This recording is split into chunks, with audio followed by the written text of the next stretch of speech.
de la vie, donc je condamne les documentalistes. C'est le donc que je trouve bizarre, parce que moi je suis un espèce de documentaliste de l'Internet, puis j'essaye de trouver quelque chose pour que les gens... J'essaye de rendre service. Et là, vous me dites que, parce que j'essaye de mettre un petit peu d'organisation dans cette mémoire mondiale, sans imposer de hiérarchie a priori, parce que chacun a son système de hiérarchie à lui, et que c'est pas à moi de l'imposer, c'est juste de permettre une meilleure exploitation de la mémoire collective, vous m'accusez de je ne sais quoi, de vouloir... Mais si. Que je ne veux vous pas... dites que je suis contre la culture générale et contre la transmission. Oui, quel est le lien contre la culture? Ça n'a rien à voir. Je ne veux pas faites un lien de plonger dans la causalité. mémoire mondiale. Je n'aime pas ce concept de mémoire mondiale. J'y suis totalement rétif. Je ne crois pas que le passé de l'humanité puisse être ainsi organisé en mémoire mondiale. C'est une sorte d'hubris, de folie, d'intempérance. Mais toutes les bibliothèques, voilà, la Bibliothèque nationale de France aujourd'hui, qu'est-ce que c'est? a la même ambition. Écoutez, la Bibliothèque de France peut avoir cette ambition, mais cette mémoire mondiale... C'est la taille qui vous... Oui, enfin, comment dire? C'est la taille, ou alors, il faut s'interroger.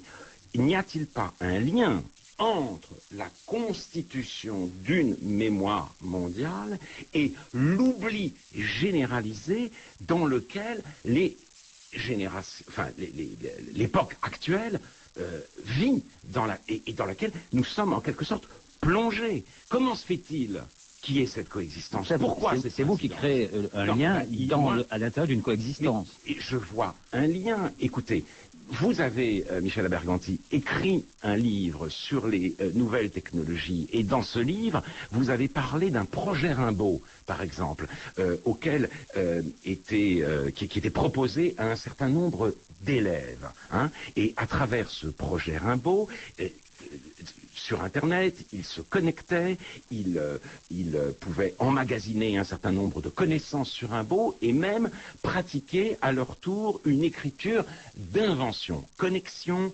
invention, mémoire entièrement disponible. Et tout cela remplace, il faut bien le voir, remplace quelque chose de simple, mais à mes yeux d'extrêmement précieux, qui est la feuille de papier sur laquelle il y a le poème Le Dormeur du Val. Cette feuille de papier, elle n'est pas sur un écran, elle n'est parce que si c'est important, parce que sur un écran, les écrits volent. Sur le papier, ils ne bougent plus. Et donc, je me demande à quoi sert cette mémoire mondiale, sinon très exactement à noyer le poisson. Elle noie le poisson, la mémoire. On revient à l'allégorie aquatique. C'est que plus on augmente la mémoire, et mieux on l'organise, et plus on organise d'accès à cette mémoire, et plus il y a d'oubli. Oui. C'est ça que vous dites. Oui. Bon. Il est certain que tous les processus ont leur contre-processus qui vient naturellement avec, que la réalité a des fonctionnements dialectiques, complexes, contradictoires, etc.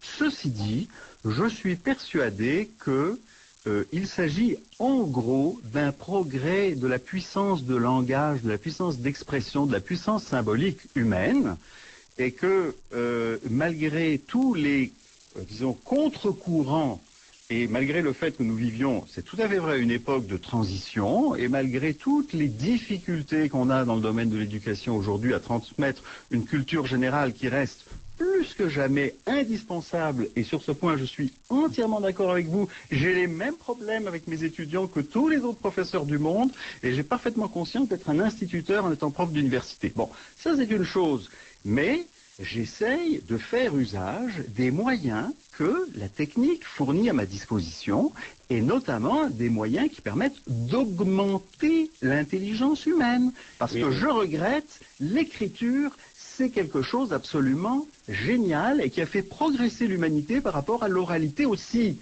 valable et merveilleuse que soient les cultures orales. Pareil pour l'imprimerie. Et c'est pas parce qu'Hitler a écrit Mein Kampf que je vais être contre l'imprimerie. Bien sûr qu'on peut dire des bêtises et qu'on peut les imprimer, parce que vous êtes pour le livre écrit, mais je pourrais faire un discours à la Finkielkraut dénonçant comment l'imprimerie a mené au totalitarisme, à tout ce qu'on veut. Bon, ceci dit, malgré tout, je pense que avec l'imprimerie est venue la science expérimentale moderne, l'opinion publique, la démocratie moderne et plein de choses qui sont globalement positives, malgré tous les contre-courants. Il faut savoir comprendre que nous vivons à une sorte de mutation anthropologique parce qu'on a de nouvelles technologies intellectuelles et les exploiter de la meilleure façon possible, plutôt que de se voiler la face et de dire retournons à l'école primaire de mon enfance quand j'avais une blouse grise. Parce que c'est pas la bonne façon d'aborder les problèmes qu'on a à résoudre aujourd'hui, qui sont extrêmement complexes et qui se posent à une échelle planétaire. Je regrette. Oui, mais, ce n'est pas non plus la bonne façon de réfléchir que de considérer la technique simplement comme un moyen. Nous avons des moyens à notre disposition.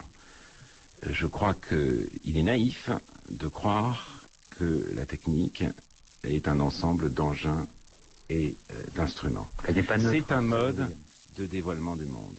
Heidegger l'a dit, et je pense que sur ce point-là, il est difficile de lui donner tort. Le livre aussi. Le monde se dévoile, bien sûr, peut-être. Mais en l'occurrence, en passant, moi aussi je l'ai dit. La poussée de la technique, c'est... vous l'avez dit après. Donc, et vous n'en avez pas tiré les mêmes conclusions. C'est surtout ça. La technique, si vous voulez, il y a un mot que vous utilisez et que je trouve très révélateur, c'est le mot information. Oui, la tendance d'aujourd'hui peut se résumer par cette brève formule, tout tend à devenir information. Hein. Et précisément, et tout relève de l'information, tout aussi est manipulable, opérable et machinal. Là, il y a un problème avec ce mot information, parce qu'il recouvre deux choses différentes. Oui, mais c'est très intéressant d'ailleurs, parce que je pense que les définitions de l'information, précisément, se synthétisent aujourd'hui au travers de l'expérience qui est la nôtre des réseaux, du cyberespace. Et moi, je conteste cette affirmation, ce principe, cet axiome, tout est information, il y a des choses qui échappent et qui doivent continuer d'échapper à l'information. Je pense que ce sera de plus en plus difficile de le faire admettre parce que la technique